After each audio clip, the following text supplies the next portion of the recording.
Mahesh Babu cinema spider ఎప్పుడెప్పుడు చూద్దామా అనుకున్న ఫ్యాన్స్ కి దసరాకు వస్తున్నాడని తెలిసేసరికి వాళ్ళు ఇప్పుడు నుండే రోజులు లెక్క పెట్టడం మొదలు పెట్టారు. నిన్న వచ్చిన రామ్ చరణ్ పోస్టర్ రంగస్థలం రచ్చ మనం చూసాం. సుకుమార్ చరణ్ సినిమా కూడా ముందు దసరా టైంలో విడుదల చేద్దాం అనుకుని ఇప్పుడు విరమించుకున్నారు. సంక్రాంతికి వచ్చి పలకరిస్తాంలేండి అని వాళ్ళు పోటీ నుండి తప్పుకున్నారు. అయితే మహేష్ బాబుకి పోటీ లేదు అనుకున్న సమయంలో ఇప్పుడు మరో పిడిగిలాంటి వార్త వచ్చింది. అది ఏంటో కాదు, నటసింహం బాలయ్య పైసా వసూలు రూపంలో. పూరి జగన్నాథ్ బాలకృష్ణ కాంబినేషన్ లో వస్తున్న పైసా వసూల్ సినిమా సెప్టెంబర్ 29న విడుదల చేయడానికి ప్రయత్నం చేసినట్లు బాలకృష్ణ పుట్టినరోజున సందర్భంగా పూరి జగన్నాథ్ ఒక ఫేస్బుక్ ఇంటర్వ్యూలో కన్ఫర్మ్ చేశాడు.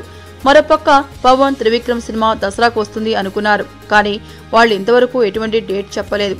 బహుశా కిందటి ఏడాది ధృవ సినిమా వచ్చినట్లు దీపావళికి వస్తారు అని అనుకుంటున్నారు ఇండస్ట్రీ జనం.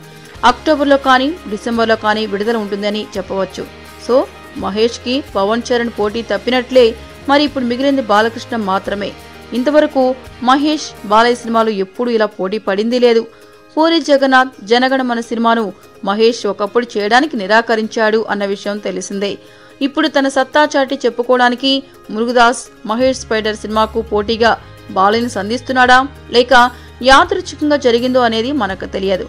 పోకిర్తో మహేష్ కి సూపర్ హిట్ ఇచ్చాడు పూరి. ఇప్పుడు ఈ ఇద్దరు కలిసి పోటీ పడితే కూడా ఎలా ఉంటుందో చూడాలి. ఏంటండి, వీడియో నచ్చిందా? అయితే ఓ లైక్ వేసుకోండి, లేదంటే ఓ కామెంట్ చేయండి. ఎప్పటికప్పుడు మా వీడియోస్ చూడాలంటే సబ్స్క్రైబ్ చేసుకోండి.